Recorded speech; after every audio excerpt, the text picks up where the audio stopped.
I failed another meet cute around the Boston Common, somewhere within the vicinity of it. I also ended up only going out 2 of the 3 days I planned because I went through too much money too fast and made myself mildly ill by indulging in something I should have spread out over a longer period of time to get my money's worth.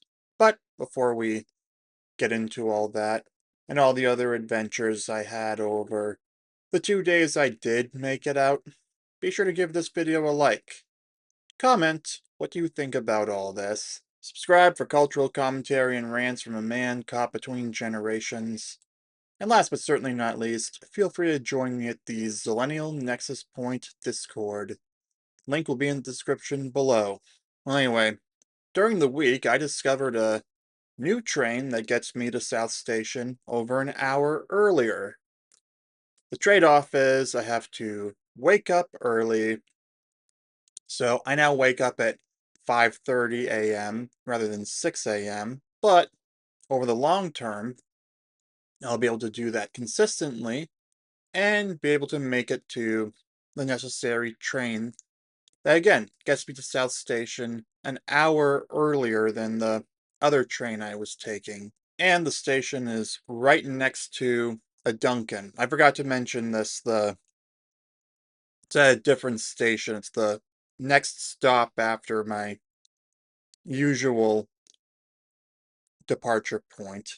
But I decided I want to get to South Station earlier because now I can go to the aquarium or the museum right when they open, or I can get breakfast at South Station when I get there, unless I have someone around me who is like the guy who called me Jeffy's bad word, basically asking me to buy them something. In which case, assuming I haven't already purchased my $6 meal deal, I can just leave and walk to a different Dunkin'. The Chinatown one isn't that far away. Pretty sure there might be a closer one I can look for on the map, but for now, Chinatown is my secondary choice. Well, my third choice. My first choice is the one next to my train station that I'm leaving from. The second is South Station, and then the third is Chinatown if anyone bothers me at South Station before I order. Anyway, I came to this realization when I went on a midweek trip to my usual Dunkin', but it was closed for renovation. And so I had to pivot. I decided I'm already out. I'm going to walk to the one near the other train station. And that's how I know walking there can be done. And thankfully, on the weekend mornings, it was basically quiet compared to when I went there on a Wednesday morning, and it was crowded because it was a school day, and I think a bunch of kids were on their way to school. I guess it must be a pretty popular before school destination because they have a sign, I'll throw it up here, that says that they have to limit it to groups of 4 for people under the age of 18. Anyway, I was thankfully able to have my dad drop me off on Saturday and Sunday. So on Saturday, I went to the Dunkin' for breakfast. Then I went to the train tracks, waited for my train, and then it was on time, and I was at South Station by around 8:15 a.m. I had also signed up for CVS's Extra Care program, but turned out they didn't open the South Station location till 9 a.m. on weekdays. Weekends, I mean. So I went to the Pick and Bite and I spent $7.79 on a can of Pringles about this tall, the little ones. The little Pringles can. As well as a 1 liter water bottle. I made the mistake of buying name brand, and that's why my total for those 2 items came out to $7.79. Yeah, I can't wait for 7-Eleven customer service to resolve the issue with my old account so that I can get loyalty points for going there. But I'll talk more about a better option later. Anyway, there's one near the aquarium, so that's where I want to go going forward. But this time around, I carried those Pringles and water bottle all the way to the aquarium area while I walked down the Rose Kennedy Parkway. I just love how they made that area so walkable. At 9 a.m., I ate morning snack because I worked with Grok to figure out new windows for my meal and snack times. And TLDR, 9 a.m. is the earliest I will do morning snack. So I did that while I was outside. After tossing everything, I went into the aquarium, checked in with the membership thing. Well, I don't have the membership card yet. I just gave them my name, and they printed me my admission for the day. Yeah, it was nice to walk around the aquarium instead of having to stay outside in the cold at either the Rose Kennedy Parkway or the Boston Common. Yeah, I'll throw some footage of the various fish and such that I saw there. But yeah, eventually I wound up leaving after about 75 minutes, which I think is as long as I'll probably stay on any given day because it did get crowded pretty quickly, though I'm gonna go back next weekend to see if it's a long weekend thing, because this was the long weekend for the federal holiday on the second Monday of October, as I call it. After that, I took my first trip on the Blue Line and made my way to AMC for Tron Ares. Yeah, Movie Scout had said it was garbage, but I wanted the IMAX experience. I wanted to feel my rib cage vibrate from the IMAX speakers. And I will say, the experience of waiting for the movie to start with the technical issues they were having with the IMAX projector, the way that me and two strangers that I met actually would have made a better movie than the actual movie we ended up seeing. So first, when I got in there, I was talking to this guy in the row behind me. We were having a really good conversation about the movie theater experience and such. And then we get to the failed meet cute, number 2, around the Boston Common. This woman sat right next to me in a rather empty row. Maybe she is also aware of the fact that the audio people on movies do the sound mixing from around the center of where the speaker setup is, and that is the optimal place for the best sound experience. Anyway, I started talking to her, and she was really into the whole Tron lore as well. And I told her all about Tron Uprising. For those of you who don't know, that's the animated series that ran on Disney XD for one season from about 2012 to early 2013. I really liked it. Honestly, I kind of like it more than the movies. I'm just gonna say it.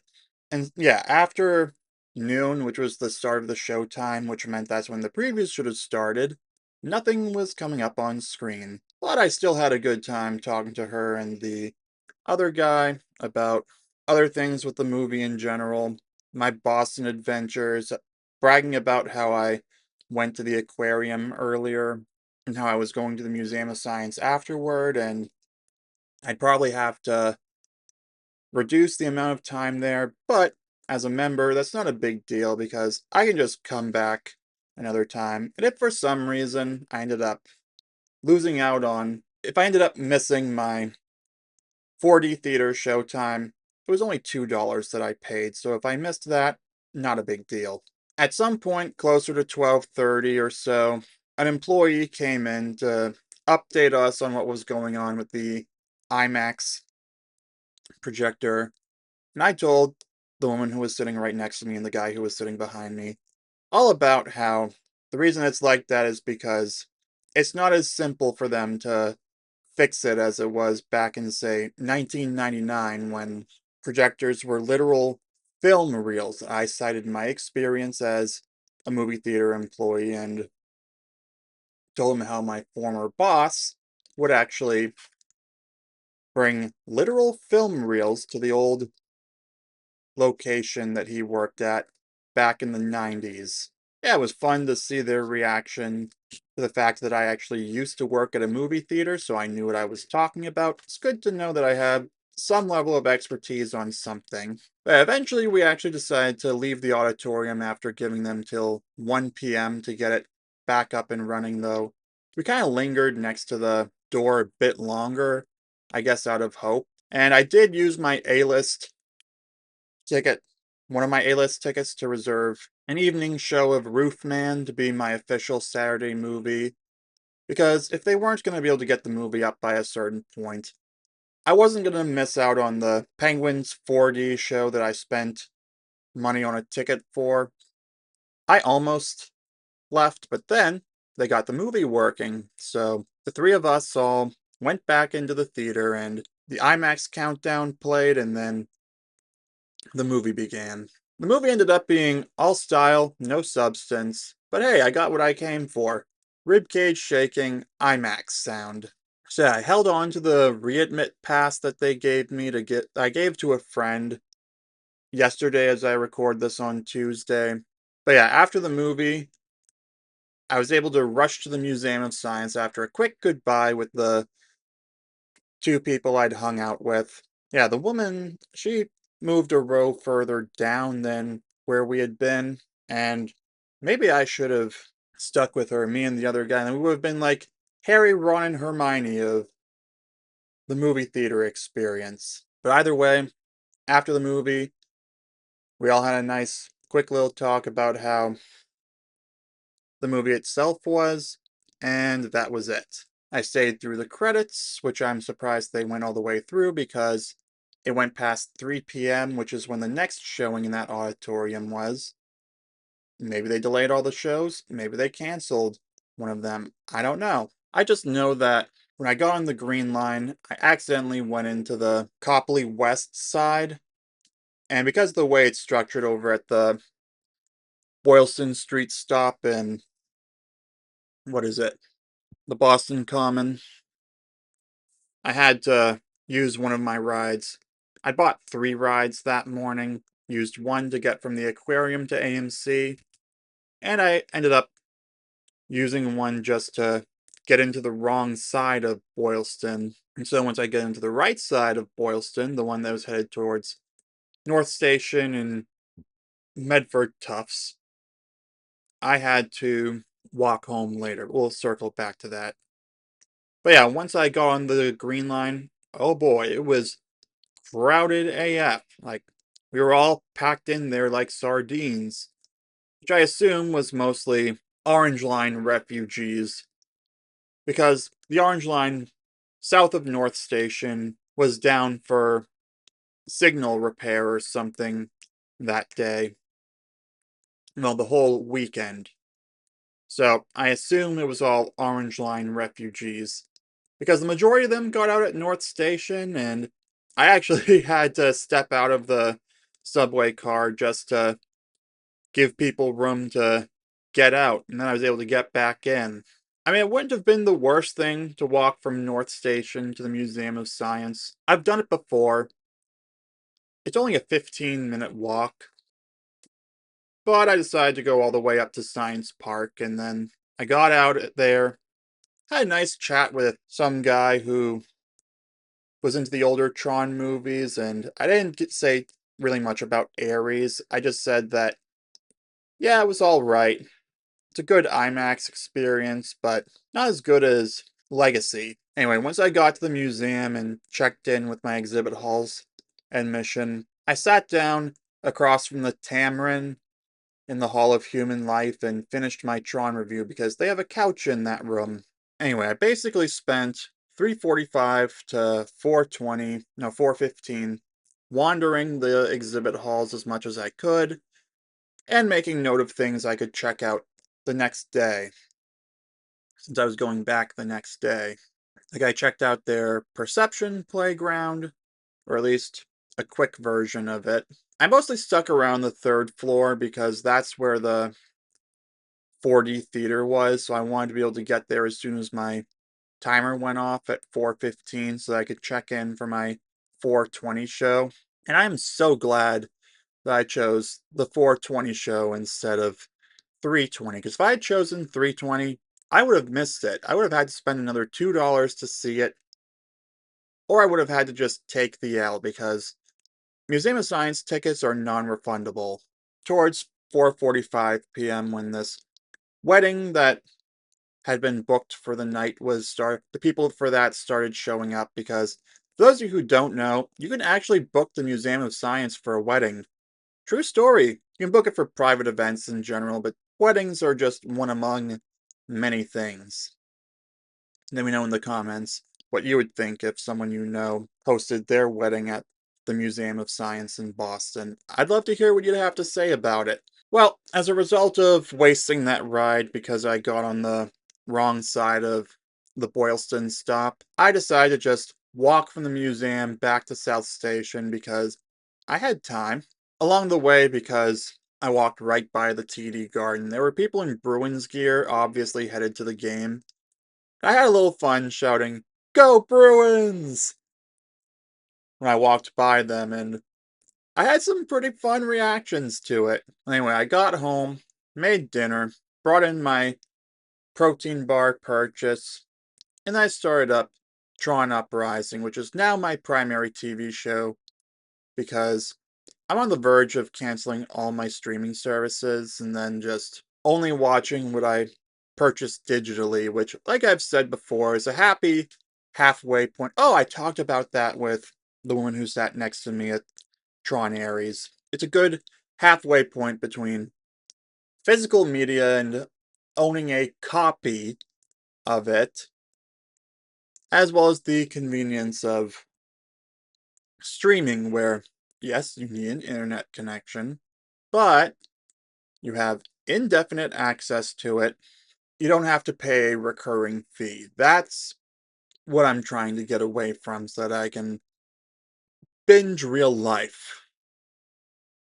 No, I should really sign up for Do More Stuff. Let me know in the comments if you want me to do a video focused on trying out Do More Stuff. Anyway, the next day, I took the same train, had the same Dunkin' breakfast, but this time I brought a cheese cracker sandwich pack with me for morning snack, and I bought my water bottle at that particular Dunkin' because it's on the outskirts of Boston. So, for whatever reason, the same bottle of water at the suburban Dunkin' or one on the outskirts of the city is $2.39. When I go to Chinatown, Downtown Crossing, Prudential Center, and I'm going to assume North Station as well, and this was at South Station, $3.09 after tax. Make it make sense. Well, since I had the extra time, I explored the entirety of the Rose Kennedy Parkway, appreciating how it used to be such an abomination of a highway bridge. I also had a nice chat with a maintenance worker. I thanked her for the work she did keeping that park clean so that I could enjoy my walks to the aquarium. Anyway, I spent 45 minutes inside the aquarium this time because I thought maybe I could make this live presentation at 10:30 that, spoiler alert, I ended up missing, but I did discover a good strategy for the aquarium. Whether you're a lone person exploring the aquarium, or if you have a larger group, whether you're all adults or even if you have kids, this is a great strategy I discovered. You start from the top, where there aren't as many people, then you work your way down exploring the aquarium, while everyone else is working their way up. I would mostly recommend this for adults who are going to the aquarium either on their own or in a group of 2, 3, or 4, because you'll all have the patience to wait to get to the elevator, wait for the elevator to get to the top, and then start your aquarium exploration from the top floor. Yeah, that's how I'm going to do it going forward, and then go from there. Well, anyway, I made it to the Museum of Science and I got my front row seat to the lightning presentation for noon, and oh my god, it was so crowded that day. Not just in the Theater of Electricity, but in general. Yeah, unlike the 2 p.m. lightning show on Saturday the 4th, we were all packed in like sardines, like the Green Line train the previous day. Although I will say this time around, a little side, I don't want to call it I do not want to call this entertainment because it might come off as a little mean-spirited. But it was interesting to see how many people got up and left when they discovered that the loud noises and the flashes of light weren't their thing, as the presenter put it. But yeah, this time I did not take out my phone because I've seen it enough times. I have enough footage and pictures from that on my iCloud, so there's really no need for me to take more videos than that.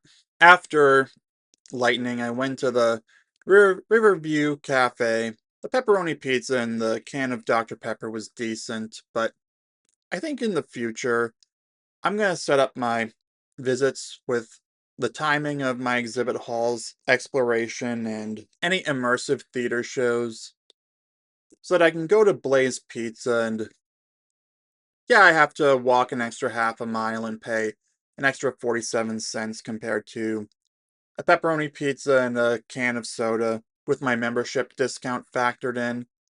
If I can get a larger pizza and a larger soda at Blaze for just 47 cents more. So yeah, I had to eat quickly because it was, again, super duper crowded. I'll report back after my next weekend outing whether I can attribute this to the federal holiday on the second Monday of October, or if that's just typical for Sundays.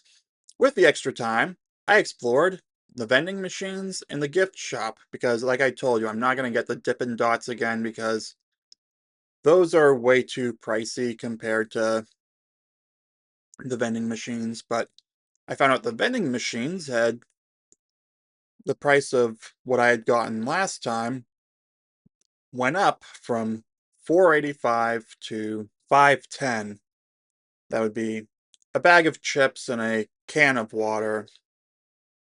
Yeah, they sell water in cans because it's more biodegradable than plastic. And I looked around the gift shop and oh my god, everything was very expensive in there, even after you factor in my member discount. But hey, I get it. Operating a place like the Museum of Science is not cheap.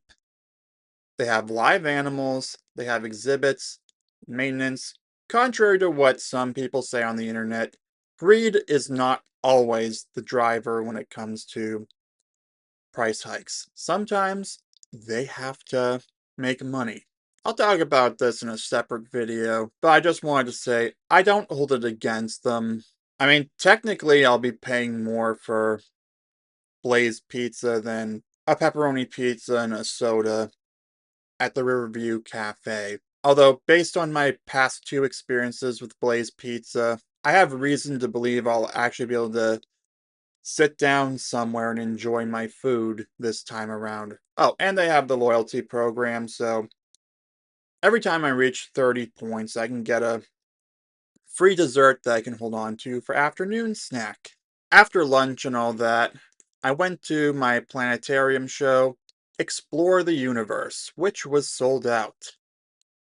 It was the first time I was seated between two strangers in the planetarium compared to Halloween and One Sky, where I went on my own and I had no one on either side of me, and then Space Week, the planetarium show they did before The Martian with the special guest presenter. I had my mom sitting next to me, and then on adult night, I had my friends sitting next to me.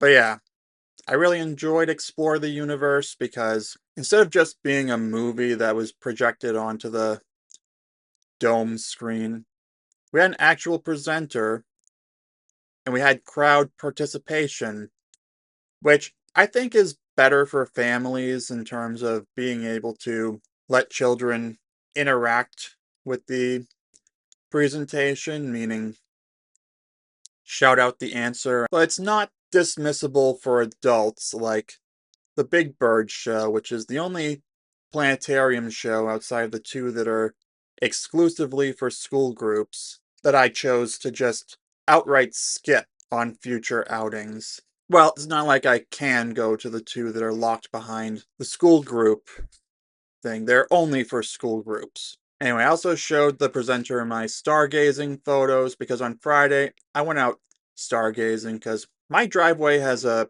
pretty clear view when it's not cloudy outside. And then after Explore the Universe, I decided I wasn't up for going back into the exhibit halls with how crowded it was, and I'd already missed a potential early train home, so while I waited for the next one, I decided to go exploring around Causeway Street, mostly to just make sure I knew where the entrance to the AMC was, because I am definitely going there next Saturday unless Black Phone 2 has Dolby screen time, Dolby show times. But I also decided to check out North Station and all the stuff around the TD Garden that I am just impressed that they fit a movie theater, a supermarket, a train station, and stores and restaurants around a sports arena, all in the same building. Okay, the aisles in the Star Market were a little tighter, but I was able to get an afternoon snack of a $1.49 bag of Cheez-Its and a 99-cent 1-liter water bottle for a fraction, less than half of what I would have spent at the Museum of Science, and I'm pretty sure I got more out of it. The only snag was there was a glitch with my loyalty account that I'm waiting on email response from Star Market's customer support about all that. But yeah, I think I found a good place I can go to pick up groceries that don't require refrigeration or freezing before I leave for my train. But like if I'm at the museum in the afternoon, I can walk over there, pick up some, again, non-refrigerator frozen items, in addition to afternoon snack itself, and I can take the subway from North Station back to South Station, and then get on my train and go home. This time around when I got to South Station after eating my Star Market stuff, I went to CVS and I bought 2 family-sized packs of Oreos, 1 mega stuff, 1 double stuff, and a 20-ounce bottle of ginger ale for later, because I had $4 off a $10 purchase for a welcome coupon. I was able to get all of that for $7.07. I'm gonna be honest, still not as good a value as Star Market, because CVS is a pharmacy, but also more like a convenience store compared to Star Market. See, little thing about convenience stores versus supermarkets is that convenience stores actually sell things for a higher price than the supermarket. Don't ask me why, it's just how they roll. But yeah, on the way home, I got the black phone with some digital credit for a steep discount for through Amazon Prime Video, and then it showed up on my Apple account because of Movies Anywhere. But yeah, I got home just as the big rainstorm was starting. I am so glad I took the early train home and I left the museum early. See, that's the beauty of being a member. I don't feel the need to stay at the exhibit halls from open to close to get my money's worth for $33 for 1 day's admission. Whereas the $80 a year, I get unlimited admission to the exhibit halls throughout the year. I can easily just go back another day. Anyway, I indulged in those mega stuffed Oreos and I'll spare you the graphic details of the following morning, but suffice it to say, I felt ill throughout Monday, probably because I'd had so much sugar for the first time in a while. But yeah, because I'd gone through more of the budget, I decided to just stay home and rest up, especially because I'd been messing around with my sleep cycle so that I could get up and catch the train and do these YouTube videos earlier in the morning. Anyway, to recap, when I go to the aquarium now, I gotta go to the top floor first and then work my way down to the bottom floor so that I can have a little more walking space or just peace and quiet in general. Lightning show. Either I should go to the 2 or 4 p.m. shows, or I should just probably not go there too often because I'm not sure how healthy it is for my hearing. Also, if I decide to go to the museum first thing in the morning, if it's not raining, I think I'd rather walk.